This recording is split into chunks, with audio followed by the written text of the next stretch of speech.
So Jane, I will let you preside if that's, Why don't you go start first? okay, sure. Good morning, everyone. I am Sam Starks, one of the senior attorneys here at the Cochran firm.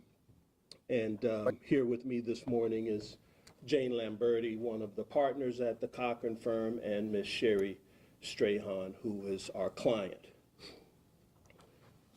And we're here today to talk about a lawsuit that was filed on Friday in the state court of Gwinnett County.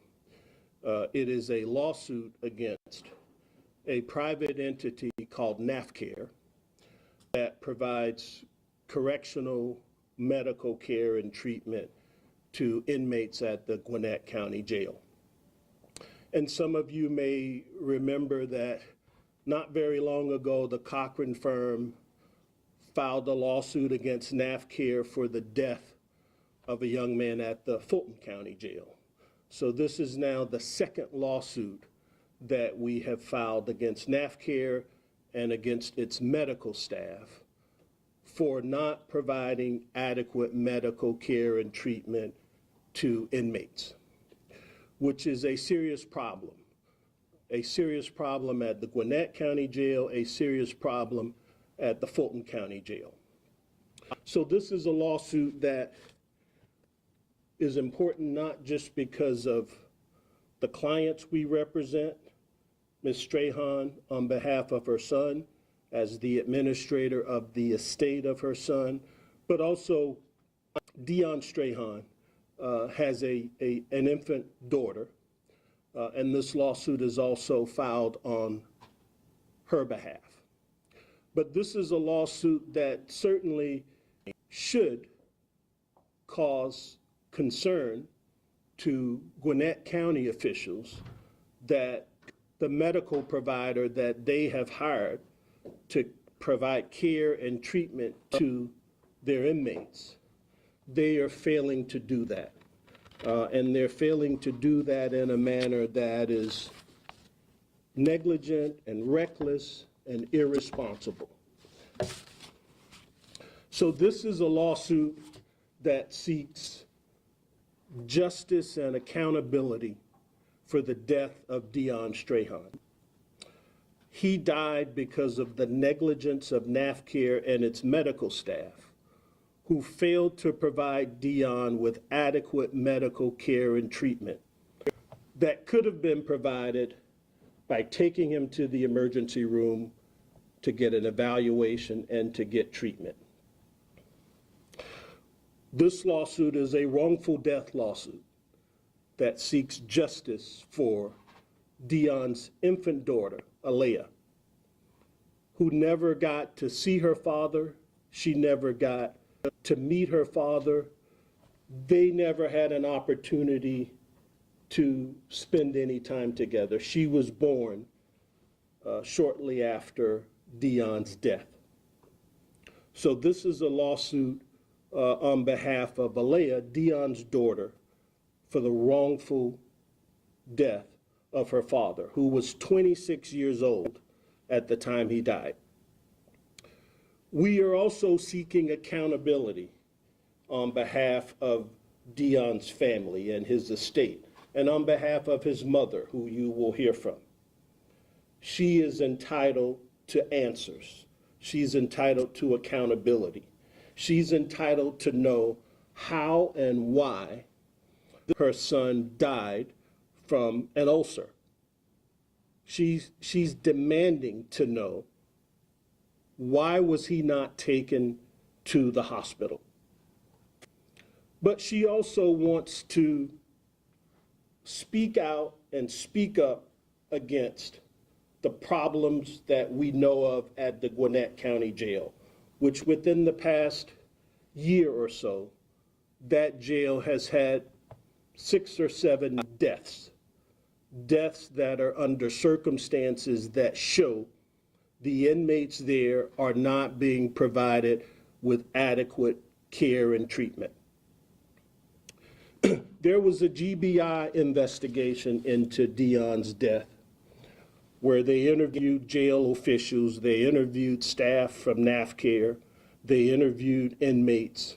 And one of the things that that investigation reveals is that Dion, during the time he was at the Gwinnett County Jail, he repeatedly and constantly complained about being sick, complained about abdominal problems.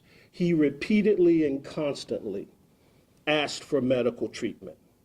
And what you'll hear from Ms. Lamberti is that on the times he was taken to the medical unit, they failed to provide him with the adequate medical treatment that he needed.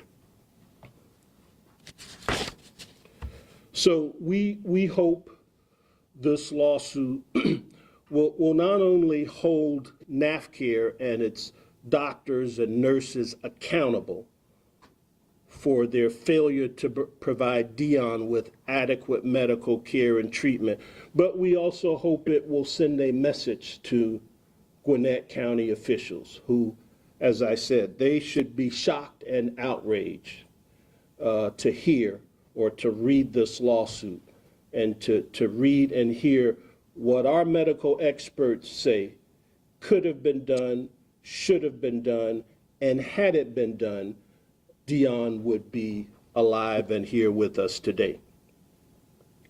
So this lawsuit, we think, raises serious questions and serious concerns about the competence and about the professionalism of NAFCARE, but also about the county officials who ultimately have oversight or should have oversight for any contractor that they hire to provide care and treatment to their inmates. Jane? Okay, thanks, Sam. Good morning.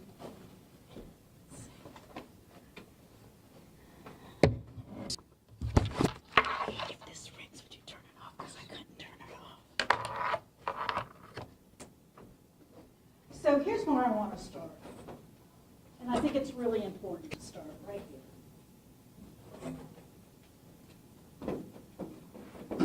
One x-ray to save a life. That's all it was. For 4 weeks, this gentleman complained consistently of symptoms consistent with an ulcer. He needed an x-ray to see what was going on.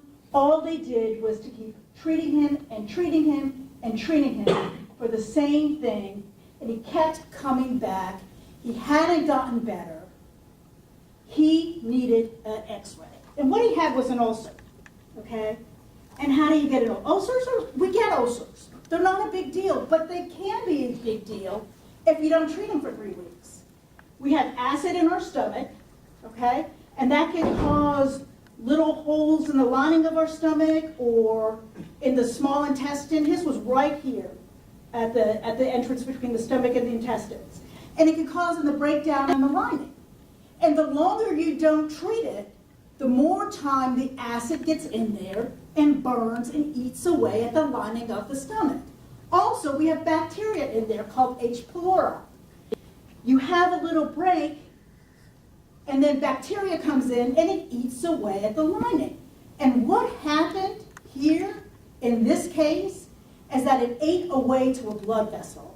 The blood vessel burst and he bled to death.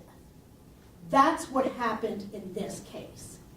And, you know, it's important to know, let's back up just a bit. What's happening today with the jail system in our country, it is becoming a for-profit business. It is becoming a for-profit business where corporations like NAFCARE are making millions of dollars in providing health care to our inmates. Millions of dollars. Now, this lawsuit just started. We don't know the exact amount the annual contract was with Gwinnett. We have another one going on right now in DeKalb County. We're suing NAFCARE again for Mr. Tooks. Fulton County was paying them $20 million a year, and they couldn't get a young person with acute chest pain 2 miles over to Grady. Here we are again, a for-profit corporation making money but not providing appropriate care. Think about it, just one x-ray. And another thing I want you to think about is when you're incarcerated, when you're an inmate, it's a parent-child relationship, okay? It's not just doctor-patient, it's patient-child as well, because that inmate, Mr. Strayhon, he can't go anywhere he wants to get the care he wants. And should incarceration mean not only lack of freedom, but also lack of access to quality care? He had complaint after complaint after complaint. If he were outside seeing a provider, all they would have done is sent him for an x-ray. An x-ray, that's all he needed. But remember, it's like a parent-child relationship. They're the custodian. In addition to being the provider, they control the gate as to what kind of care he gets. And after repeated and repeated attempts, that didn't happen. And you know, it's in the complaint. I mean, from March 23rd to April 16th, he repeatedly complained. He saw a doctor, I think 2 times. One time, the doctor just kept saying, keep monitoring him. And then approximately 6 days before he died, he was seen by a doctor again. She gave him the antacid. She gave him the same medication he'd been getting for weeks. Did he feel better? Of course. He felt better for about 8 hours. But that's what happens when you put neutralizing medication on acid. It feels better for a little bit. Did she do anything to get to the root of the problem for just a simple chest x-ray? Absolutely not. And 8 hours later, Mr. Strayhon was back again on the 14th and on the 15th complaining of abdominal pain. In his own words, the day before his death, help me please. I haven't gone to the bathroom in 2 weeks. This is what an ulcer can do. And you know what they did? He was there at 7 a.m. on the 15th, the morning before he died. Now, the same complaints for weeks. He was there 7 a.m. the morning before he died. Abdominal pain, 5 out of 10. He had chest pain also and an abnormal EKG, because what happens is when you have an ulcer, the pain, it's called refer pain, will radiate up and it'll feel like chest pain. He didn't see a doctor. He sat there all day on the 15th since 7 a.m. And the next morning he was found face down in a massive amount of blood because of that ulcer that's so easily treatable, ate through to a blood vessel, caused a massive hemorrhage, and he bled to death. In 2023, anybody with reasonable access to health care should never die from this kind of ulcer. But this gentleman did not get reasonable care. Not only once, not only twice, but for over 3 weeks. And what do we have? We found him face down in a massive amount of blood, hemorrhage from an ulcer that could have been easily treated, and he bled to death. A 26-year-old young man. This has to stop. This needs to stop. And that's the purpose of these lawsuits. But I also want you to just introduce you to Ms. Strayhon. She's Dion's mother, and she will speak from her own words how she feels. Okay?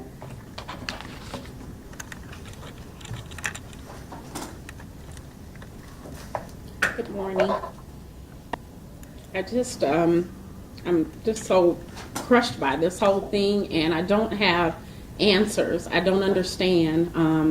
And I want accountability, not for me, my granddaughter, and for others, because he wasn't the only one that this has happened to. And I have questions. I'm unanswered questions, and I want accountability. My granddaughter never met her father.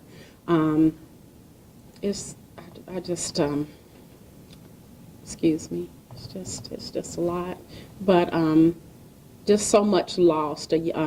My son, he was such a loving person, just to see him, smile, and he just brought joy to a room. He had so much to live for, and just to be taken away when it could have been prevented. Jane, do you want to take some questions? Sure, Ms. Strayhon, if you have any questions for Ms. Strayhon or for Sam or me, we'd be happy to take any questions. Whoever wants to answer, Mr. Strayhon, I'm sorry about your loss. Like she said earlier, this is unfortunately happening all over the country.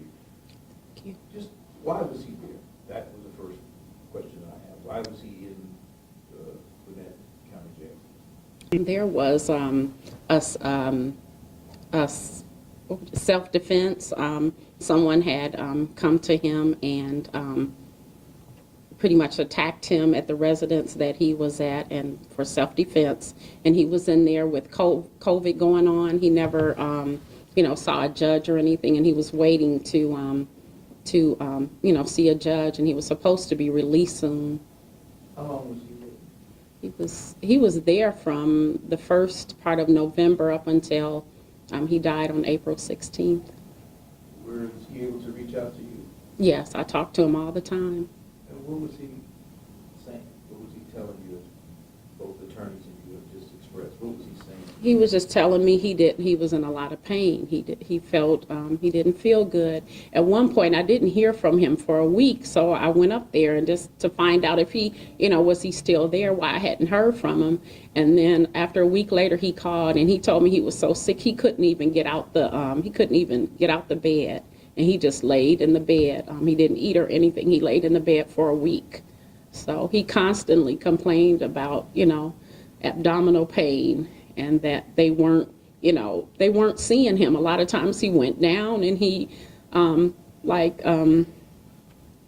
she mentioned, he went the day before he died, he called me and told me he was going, it was early, and he was going to medical, and then I didn't hear from him all day, and then he called that night and said that he sat there all day and nobody saw him, and that he was gonna see someone in the morning. And someone knocked on my door, and he ended up passing away at like 5 a.m. But he constantly complained about the pain and not getting, treatment. Have you had any prior, health issues before that? No. Mm-mm. Yeah, no idea that he had an ulcer. How old is your granddaughter? She'll be 2 on June 11th of this year. And what do you tell her about your son, your father? That he, even though he never met her, he loved her. That's all he talked about was, seeing his daughter and being there for her, and being with her, and that's all he talked. And just so we're clear, I want to follow up on the question about why he was there. I understand the question, but it has no relevance or bearing on whether or not they should have provided him with adequate medical care and treatment. When you're at a jail, that in essence means that you have not had a trial, you have not been found guilty of anything, otherwise you'd be at a prison. So when we talk about people who are at jails, we're talking about people who are waiting to go to court, waiting to go to trial. So he was there for several months, waiting to go to court, innocent until proven guilty. Could you answer this? Because often we hear that people in these situations, first of all, need not have been based on the charges. Could you elaborate if that was something that maybe, every county, every jurisdiction has their own measure? Was he there maybe unnecessarily?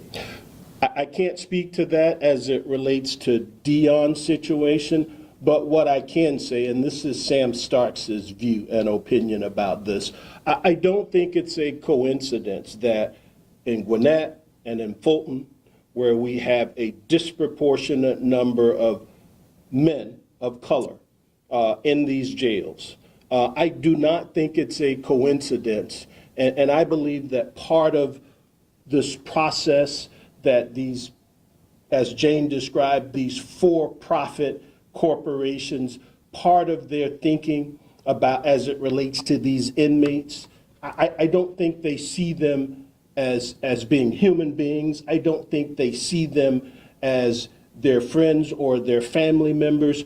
I think they see them as people who they don't deserve any better. And that's unfair. That's illegal. That's not how it works. What When was it put in, and when did it pass? My recollection is that he came into the jail the November before he passed away that following April. When did the ulcers start? Jane can address that. The symptoms began on March 23rd, and he complained of abdominal pain, nausea, and vomiting. And, you know, we don't have a problem with taking a little bit of time to see if the medication was working. But they kept applying the same medication without looking as to what's going inside. And folks, things like x-rays and CAT scans wouldn't be necessary if we can just look on the outside and know what's happening on the inside. These are basic routine tests that, again, a chest x-ray at any point, even as late as April 15th, his life could have been saved. And he had these complaints continuously from March 23rd through April 15th. And all they kept doing was putting a Band-Aid on something that needed a different type of intervention. Were you able to look at all the medical records?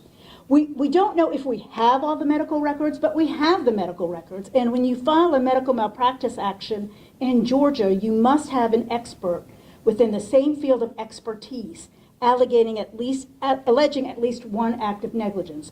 We have two experts, both specialize in correctional facility medicine. Dr. Bradbury, who's right here in Georgia, and he executed an affidavit saying this violated the standard of care. Absolutely violated the standard of care. And the same with the nurse. This absolutely violated the standard of care. Were all injuries, the indication of the bleeding and everything was all internal? Yes. Well, what happens is that it's internal, and that's what causes the pain and the increase. There's two things. One is that when they give you some medicine that neutralizes the acid, but then when that wears off from more acid, it irritates the linea again and eats even further. Okay? And then another thing that happens is when you get blood in places that it's not supposed to be, that could be irritating too. And so what happened in this case is that the artery going to the ulcer ruptured and the blood all accumulated in his gastrointestinal tract, and you vomit it out. So through the process of his death, you know, he's got all this blood building up. He loses too much blood. It can could go down into his lungs, interfere with his ability to oxygenate, and he was found dead on the floor. Does that answer the question? During this process, were there any indicators, like in his stool, was he throwing up? Yes, absolutely. You will look in our complaint. He's alleging nausea, vomiting, can't use the bathroom, abdominal pain, 5 out of 10, 5 out of 10. And all they're doing is treating him for the symptoms and not looking for the underlying cause. And again, you have to think of in an inmate situation as a parent-child relationship. This gentleman could not get care unless those doctors allowed him to. It's not like you or I, if we were going to a doctor and they constantly didn't do anything for the pain, well, we can walk into an emergency room, or we can walk into another primary care center. No. He was stuck with a for-profit corporation who kept treating his symptoms the same way, not resolving them, and this resulted in a routine medical problem. Remember, this is an ulcer.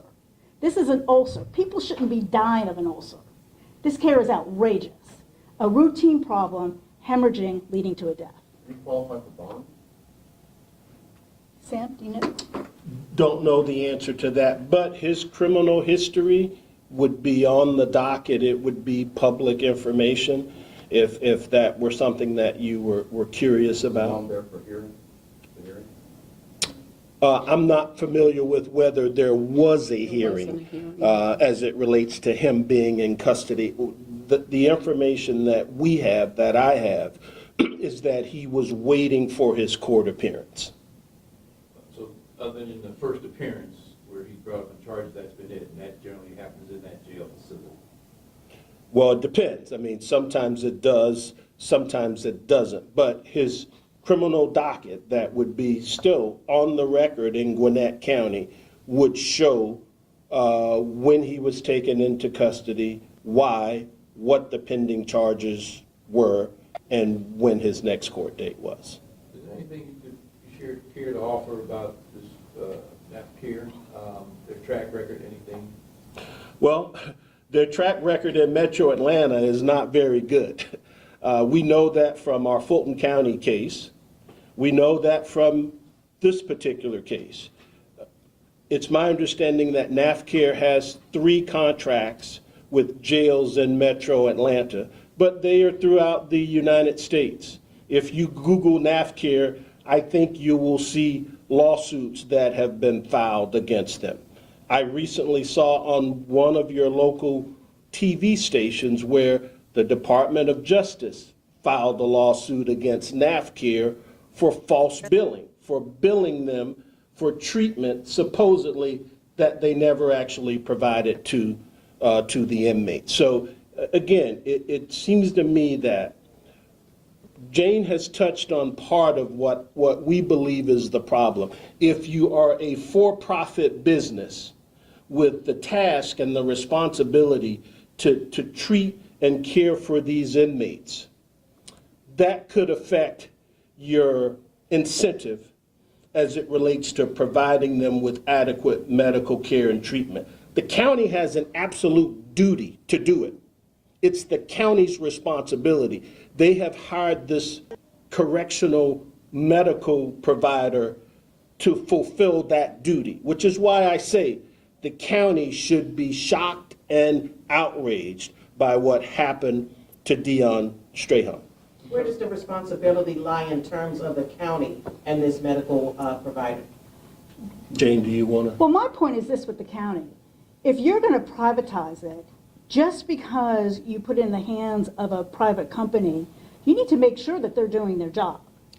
And so ultimately, how many times do you keep selecting the same corporation? And I want to know, too, one of the things my paralegal manager, Vicki Amos, found out in some research is, was it last week, Vicki? When was the? It was this year. There was a, what, 24 million? Yeah. A $24 million verdict against NAFCARE in Washington State. It's systemic. It's systemic. And ultimately, if the county's going to privatize that care, then they should be looking at why they keep hiring the same corporation.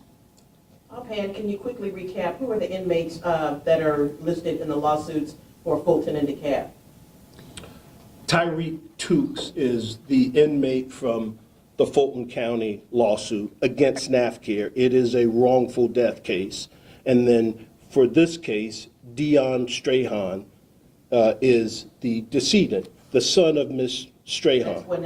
That's Gwinnett. That's the case we're DeKalb here. Earlier, right? The lawsuit is filed in DeKalb, the Tukes lawsuit, but it arises from the Fulton County Jail. So there's a Fulton County Jail NAFCARE case that we have, and then a Gwinnett County Jail NAFCARE case, both wrongful death, when they could have taken these young men to the hospital, but didn't. And so the question is, why? You touched on it a little bit, the process of the inmate who gets sick and then he has to see someone before you go to the doctor. Walk us through those steps. Sure. So I haven't seen the formal policies and procedures. Again, this is Jane Lamberti's opinion on how it happens based on the research that I've done, is ultimately you go in there, you're evaluated by a nurse, then she goes and raises the complaint up to the physician level, and then they just simply make a request. It's like getting a consultation to a gastroenterologist across the way. This patient needs to be transferred to the emergency room, or this patient needs to be transferred for a GI consultation. And it can be as simple as getting a sheriff's car, putting him in the back of the sheriff's car, and driving him over to the emergency room, just like you would do for a friend. I have one last question for Mom. What are you hopeful for out of this suit that you would like to see occur? I would like to see justice overall, like I say, not for just my son, but for others. You know, there are other mothers and family members that had to deal with this, and I think something needs to be done. There needs to be accountability and, you know, justice for my granddaughter, but overall for everyone, because it's something that needs to stop. They need to have accountability and provide some answers as far as why this is happening. And real quickly, can you just tell us about your son and how you would like to have him be remembered? I would say, full of life, full of joy. He was just a happy person, and whatever he did, he worked hard at it, and he was looking forward to being a father. But he was just a kind-hearted person that was there he lift people up. I didn't know until a lot of things that he did until his, at the funeral. A lot of people came up and spoke and said how he helped people with transportation and, helped them when they needed money and encouraged them. So I think he was, I know that he was an encouraging person that loved people and loved to help people. Do you have, Thank you, folks. does he have siblings? No, he was my only child. We have some handouts. Thank you all for coming. We have some handouts for you in the back, copies of the lawsuit. Did you have any other questions? You good? Oh, you guys- Okay, great. Thank you. Thank you Thank for you so coming. We much. appreciate it. And we have a copy of the complaint that we can hand on out if you want. Okay, thank you. Thank